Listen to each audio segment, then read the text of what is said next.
Whether it's early man's first use of fire or the birth of the space shuttle, innovations have always been the major catalyst behind humankind's success. Some of these breakthroughs brought about immediate change, while others humbly laid the groundwork for important developments down the road. Nowadays, inventions have changed so drastically that most children won't recognize the picture located at the left side of the slide. Launched in 1979, the Sony Walkman transformed the way we consume and listen to music.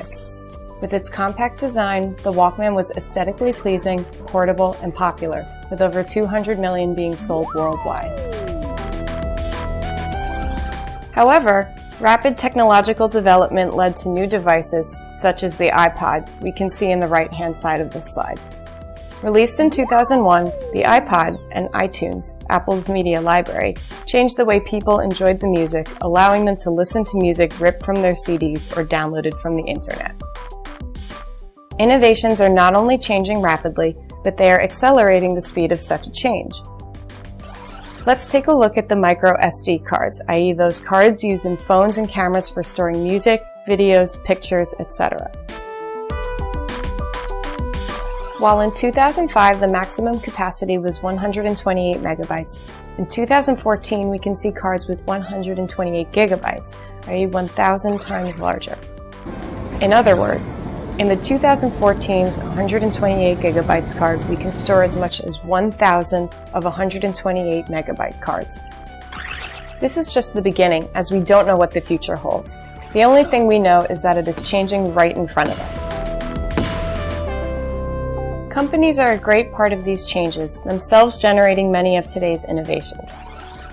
Firms such as 3M, the creator of the widely known Post-it, Ford, the first one to manufacture affordable cars for everyone, and IBM, the producer of the first personal computer, not only succeeded in the past through their innovations, but they keep launching new products and services thanks to their multi-million-dollar investments in R&D.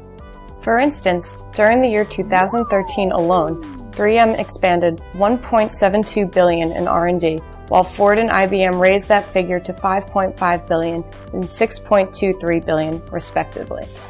In other words, just IBM spending on R&D is more than half the total GDP of countries like Mongolia and Nicaragua, and greater than the total GDP of Guinea, Monaco, and Montenegro, among others.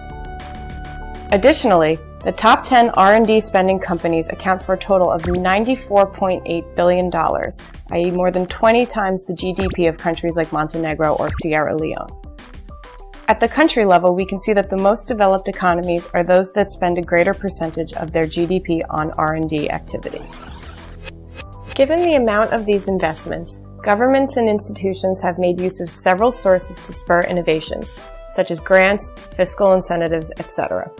For instance, countries offer tax holidays to attract investment. These tax holidays are tax-free periods for new investments by innovation or tech-intensive companies. For example, Israel offers 7 years complete exemption from the first income-generating year and up to 10 years for companies in a special economic zone. India, meanwhile, offers 10 years beginning the first year of manufacturing in a designated software, hardware, or export-oriented zone. In other cases, governments provide generous direct investments. For example, China is considering providing as much as 100 billion won, $16 billion, in government funding to build electric vehicle charging facilities and to spur demand for clean cars. In 2014, China's central government set a target for electric cars to make up at least 30% of government vehicle purchases by 2016, and that ratio will increase beyond 2016 when local provinces will be required to meet the target.